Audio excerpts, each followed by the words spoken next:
Welcome to P&B Sports Show. I'm your host, Abel Sunday. We kickstart the show today from the MPFL. Rivers United showed their quality with a convincing 3-1 victory over Bendel Insurance, a result that will surely spark reaction, especially from fans in the ancient city of Benin. Away to Turkey Super League action. It was derby drama as Galatasaray edged rival Batista 1-0 in a tense clean sheet that has result implication at the top of the Turkish football. Then we'll turn our attention to the FA Cup games at the weekend. Was played at the weekend, I beg your pardon. And joining us to break it all down is our in-house sport analyst Tom Aroko, and from the ancient city of Benin we have Eru John, the sport Ibracadabra, who will give us his perspective from the Bendel Insurance game. So just grab your teacup because P&B Sport start now.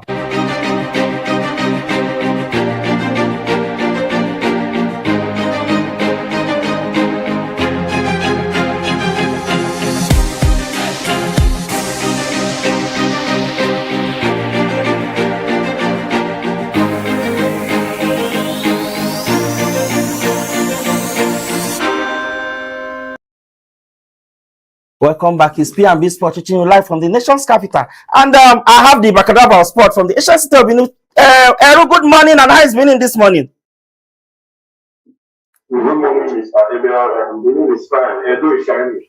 Edo is actually shining. It's quite unfortunate. Bendel Insurance lost yesterday, but no problem. Chelsea also gave you hope. At least they won 4-2. That's a very good one. Let me come to Tom. Tom, good morning. You are smiling as ever. The ever energetic Thomas Aroko. How are you doing this morning? Morning. I'm good. I'm fantastic. I'm amazing. I wasn't expecting much from Bendel Insurance, so they didn't disappoint me at all. But talking about Bendel Insurance, let me start with you before I go to Eru. I know Eru have the whole gist of Bendel Insurance, but let me just get your little perspective on that game before I get to Eru. First half, Bendel Insurance, it was goalless. Second half, they came out, Rivers United, Finidis judgment, came out blazing. They scored 3 goals. What is your own view on that game? I think it was something that we saw coming. We expected Rivers United to win, especially wanting to climb up to the top and maintain that position at the top of the table as well. I think now they're having about 52 points. I believe that Rivers United actually they had a masterclass performance despite the first half no goal. Defeating a team like Bendel Insurance that is 6th on the table. I spoke with Eru earlier, and Eru said, I do not rate the Bendel Insurance team. But you can't take it from them that they are on their 6th position. And we expected them to create a lot of stress for the Rivers United team, especially when they are playing at the Bermuda Stadium, which is their home turf. So it's quite unfortunate. And for a person like me that I'm from the Benin City, I would have felt pain if I was expecting much, but I expected Rivers United to take home the win. Maybe not like this, maybe not a 3-1, a 2-goal advantage. But I expected the Insurance to actually game. But Rivers United played what they've been playing. They've been playing a 4-3-3, and this is what they've been playing so far. And so when I saw that Bendel Insurance could not even do much against, I was extremely surprised, especially in the second half. And that brought me to the question of what have they been preparing for? In other leagues, you see teams watch who they've been playing, and then they actually analyze them and play them. For that, even me, I would have analyzed even better than what the Bendel Insurance coach did. But then the new bypass the Bendel Insurance team. I think they just lived up to their reputation of being draw specialists. They struggled when they fell behind. Tactically, I just think they lacked the need to. What's that? Yeah, let me come to you, Eru. And yes, of Rivers United. Okay, Eru, second half we saw the tactical approach from Finidi George, and I think this will remove any question mark you have about Finidi George. We saw the goals from Chigoke, Umbamu, Wisdom, Samuel, and Samson Obi. It was fantastic. From your own point, do you think that was massacre? And again, credit to Bendel Insurance, putting them quiet for the first half, but we don't know what happened second half. Let me get your thought on that. First of all, let me correct something. It does not think that infraction without police. I'm still telling you, and is the reason we are not playing in the World Cup as a state. But we are not here to talk about the job. You see, I told Tom something earlier before we started that I've been always Bendel Insurance. And I'm saying it from apologetically. The reason I said that is because of their high level of inconsistency. I cannot attack my relations to Chelsea and also attack my relations to Bendel Insurance. I will die before my father. Before my father's age. My father died. So you see, the last time Bendel Insurance won a game away from home was on the 14th of January. They have gone on to play about 7 months after they have not won away from home. They are formed in their last 5 games. They've had just 2 wins. They've had 2 losses and 1 draw. That's a high level of difficulty. So going into the game against Rivers United, who's sitting on top of the NPFL. That's why I said I was not expecting anything. I agree with Tom. The only thing I was expecting before played out, I was expecting them to lose. 1, because they are playing against the better side, obviously. And 2, because I've checked their trajectory.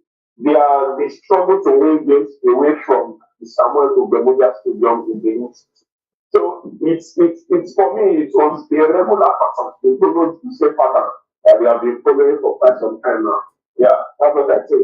Obviously, they were tactically outclassed. Okay. You said something before I come to Tom. You said something just now, and I want to ask you this question. If you say Bendel is, sorry, I beg your pardon. If you say Rivers United are a better side in the league, and having them topping the league at this day, and with the kind of abysmal performance they put up in the continent, how will you rate our team? Our league, our league. How will you rate our league? Our MPFL is way below par. I still tell you that I've said this before. The MPFL, you cannot rate the MPFL in the likes of the Egyptian league, the likes of the South African league. Have you watched them play? When you see things like Mamelodi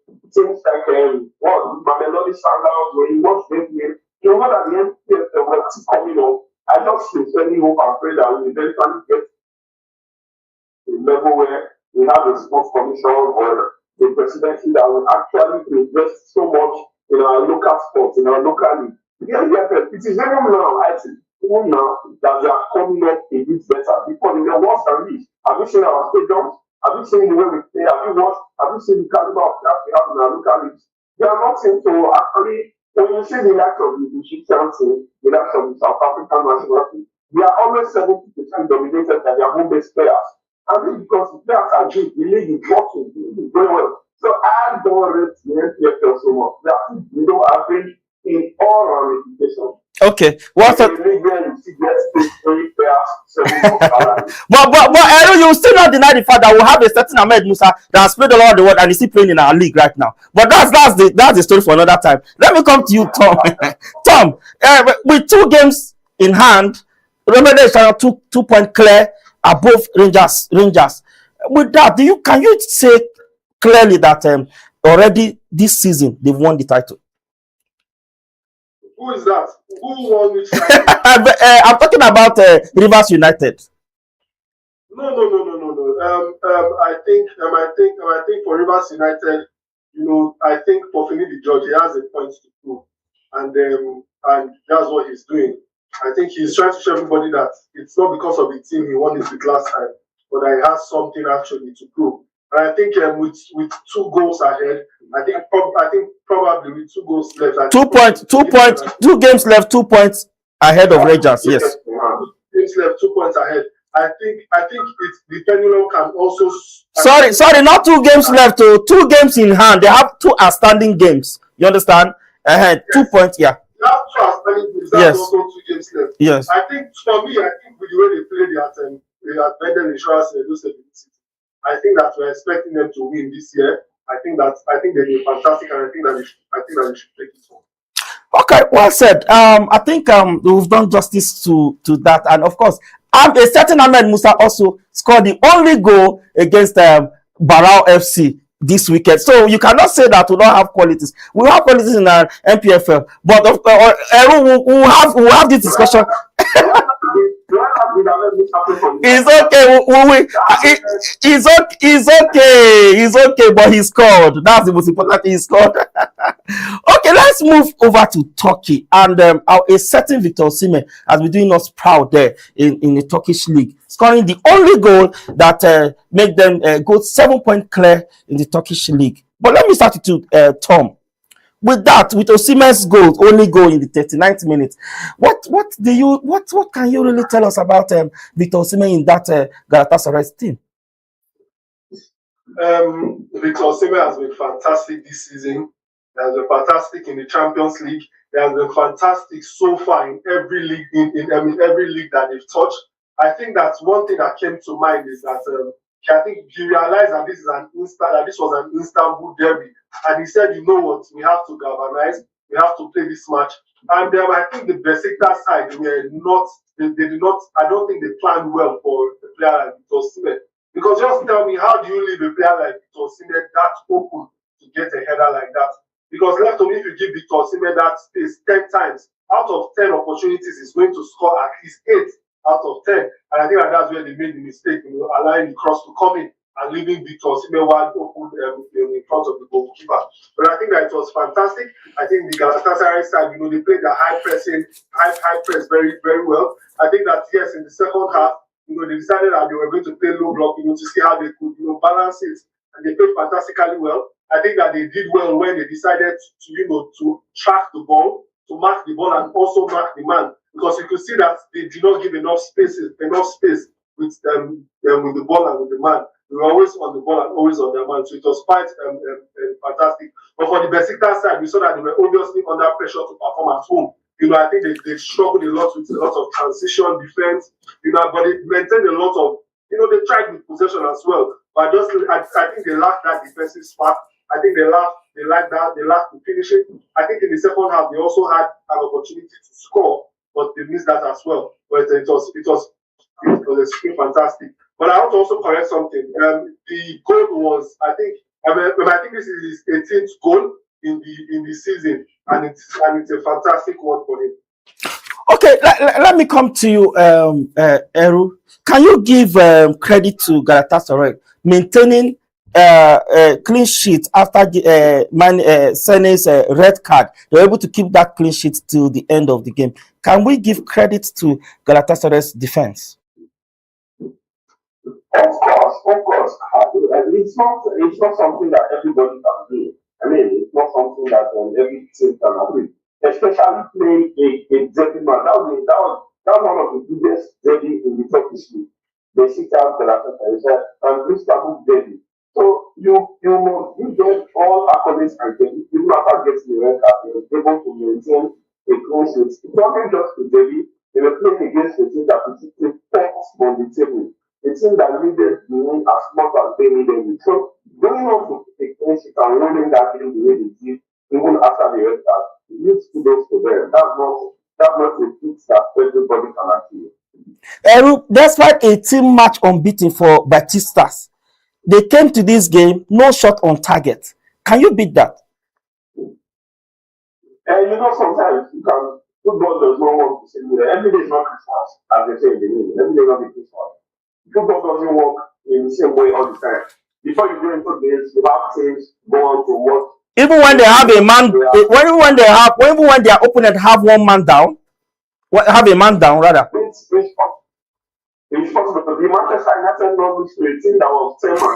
That is what different in football. It happens. You see, it happens to football. There's something called tactical.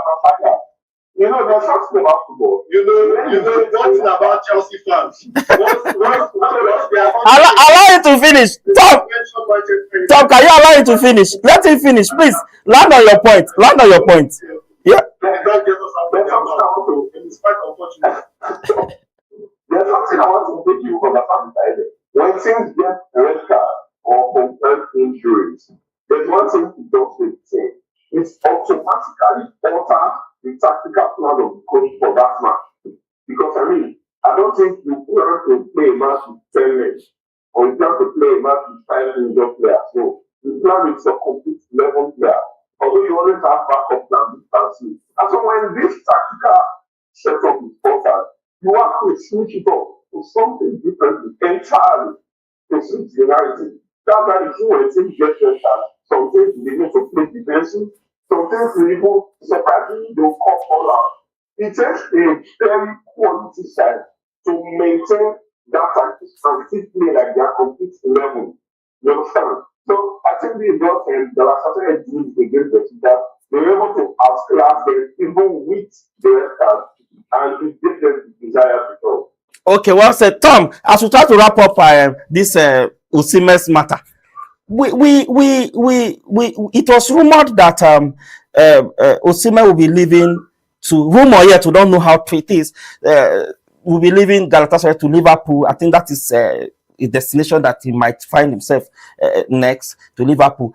And again, the coach came out yesterday after the interview, after the pre-match, post-match interview. I beg your pardon, and he said his players were focused on the Liverpool game instead of the domestic league, and that is what really caused this whole result, this poor performance rather from them. But from your own end, do you see Osimhen leaving from Galatasaray to Liverpool as a very good move? Quickly, in a minute or two.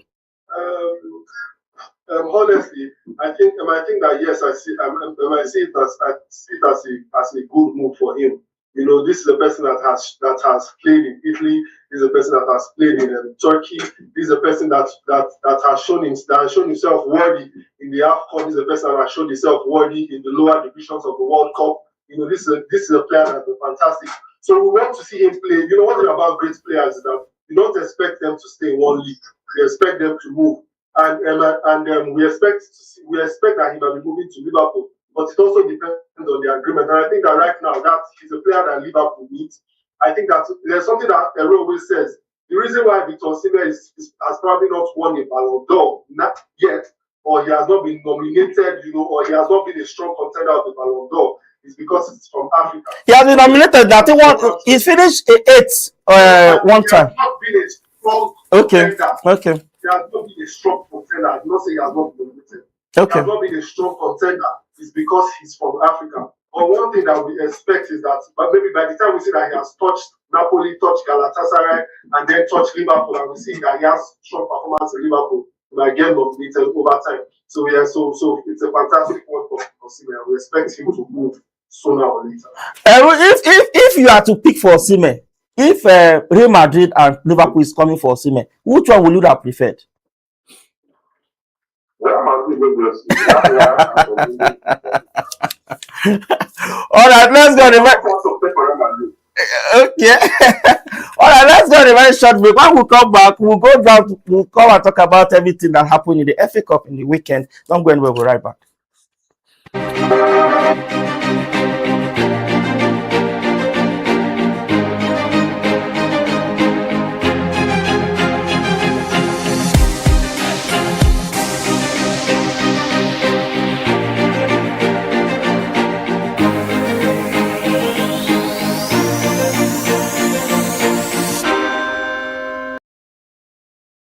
Welcome back. It's CPMB Sport teaching live from the nation's capital, and the Ibracadabra of Sport is here, and also Tom Aroko is still very much with us in the studio. Tom, let me start with you. FA Cup, which one is your best?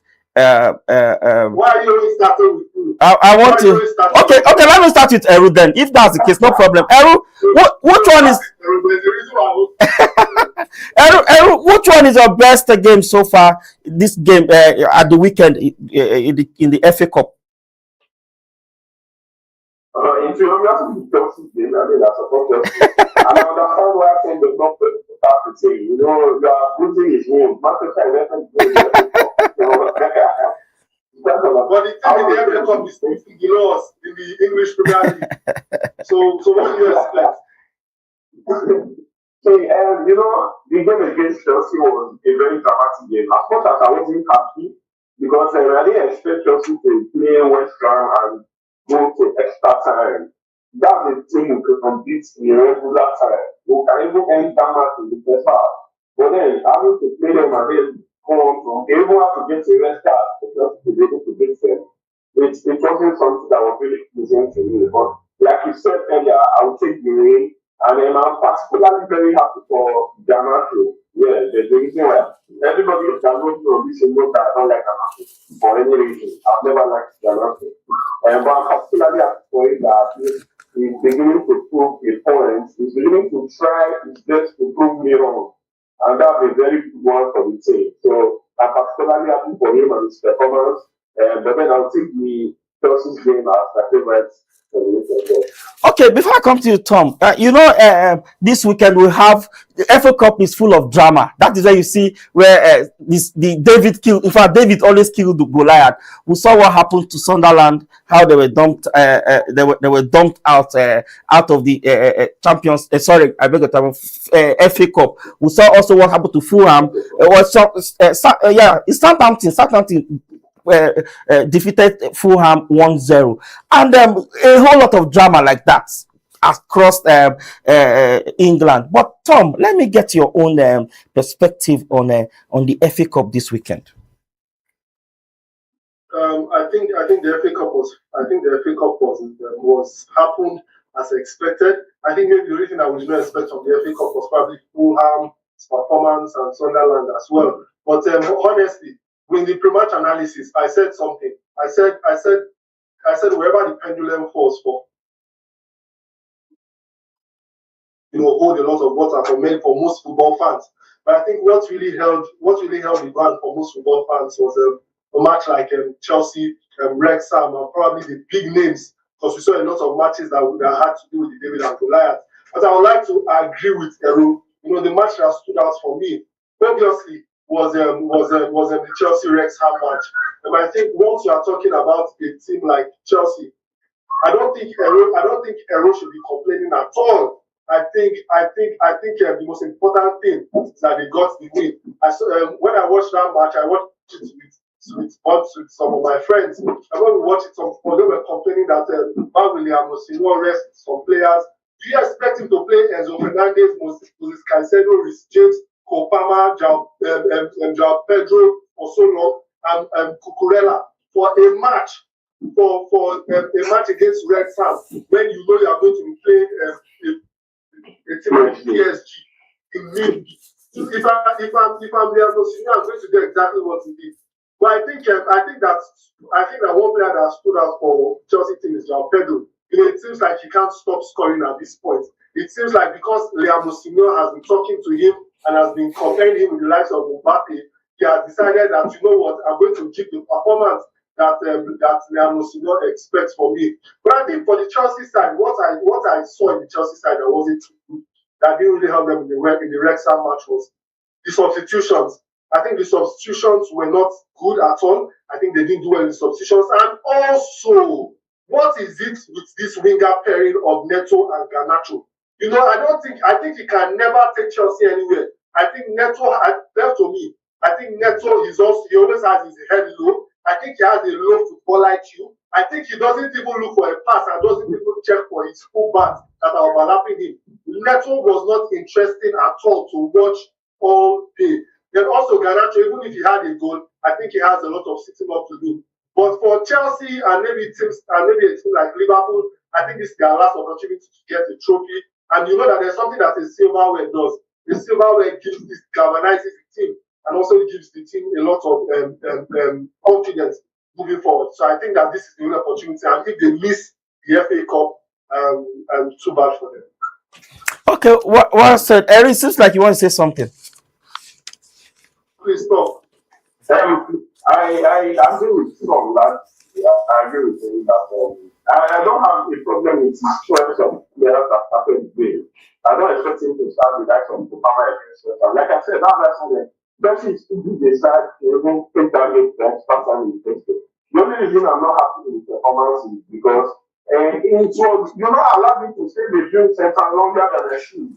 I should be going home, but I want to extra time against a championship club. You understand? So that was the only thing for me. We have PSG to play during the week. So you have to put the big games for the big games. When you are playing small teams, teams that do not have much to lose, this is what happens. Especially when you see the owner of Wrexham, you see the way they galvanize the team and the way they galvanize the fans. So I think that people should keep underestimated that people perform well in the way that matters. Yeah. All right. As we're trying to wrap up now, and that's where we draw the curtain on today's edition of the P&B Sports Show. Big thanks to our in-house sport analyst Tom Aroko and our guest Eru John, joining us from the ancient city of Benin for their sharp insight and analysis. We discussed the MPFL clash where Rivers United defeated Bendel Insurance 3-1 and also touched on the heated Turkish derby where Galatasaray edged Batista 1-0.